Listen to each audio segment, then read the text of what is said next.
sa mga panggagamit nitong mga Paminawan ninyo mga kabataan example party sa list, please po, reaction nakikiusap sa po iyang kami, tigilan niyo na po ang paggagamit niyo sa anak ko.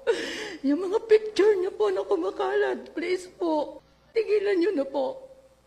Buhay niyo na po, buhay na po ng anak ko ang kinuha niyo, ninakaw niyo pati mga pangarap niya. Ano ba ang gusto niyo? Hindi namin pinalaki yan ng ganun lang. Mula kinder hanggang high school, nag-aaral ng private yan. Hatid sundo yan ng tita niya. Na mga pinsan niya kung paano namin ninalagaan yan. Tapos gaganunin niyo. Pakitin niyo sa bundok na hindi nga namin pinapalakad yon ng malayo. Alam niyong may sugat ang paa niya. Ginanyan niyo. Inakyat niyo sa bundok, tapos iniwan niyo. Tapos ngayon kayo pa may ganang sumigaw ng hostesya.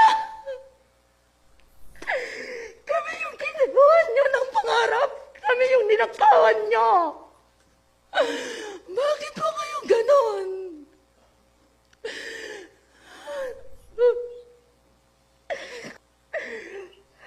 Ano po yung tita niya dahil yan ang lagi niyang kasama. Napakasakit po sa kanila yon.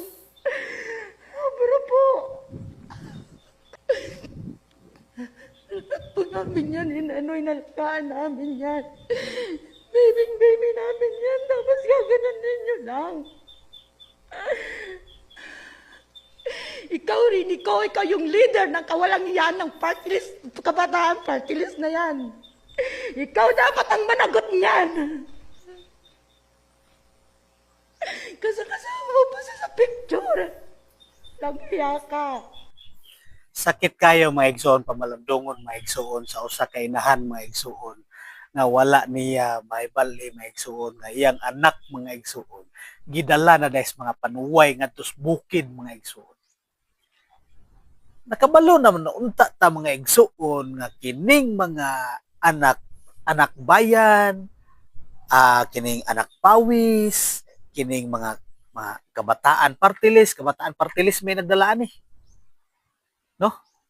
Kining mga Gabriela partilis, mga klaro man kaayo mga igsuon nga kana sila mga igsuon, mga supporters komunista mga igsuon. Pero ngano man kita mga igsuon nga mupatuo pa man jud taan nila. Pagkaluoy sa usa ka dalaga mga igsuon nga wala siya kabalo sa sige nag-eskwela mga igsuon. Nisikwahi na dahil mga igsuon kung nahimo na dahil siyang MPA mga igsuon. Pagkaluoy sa usa ka batan. Pagkaluoy gayon mga igsuon sa usa ka batanon nga nahitabo, di ba? Inglesira para ba kayo tani nga bayhanan ni? Inglesira, pero nahimo siyang MPA. Girecruit sa mga panuway. Girecruit aning kabataan party list. Sus pastilan. Kabalo naman tatani nila nga mga komunistang grupo ni. Pero ngano man pud kita lagi nga mga kabataan, nagtuo pud lagi ta nga insakto na ang atong gisudlan nga grupo kay pakiglaban sa korupsyon. Pag ando di ay gipagsyapo ra, gipagsabong ra. Pastilan ni mga komunistang grupo nga way mga ayo. Kabataan party list, nangaunsa naman mo.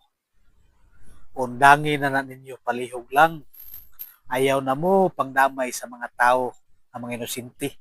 Kung gusto mo, kamo lang, ayaw na mo pangdamay lain. Kaluoy. Amping tang tanan, para sa pagampo. God bless.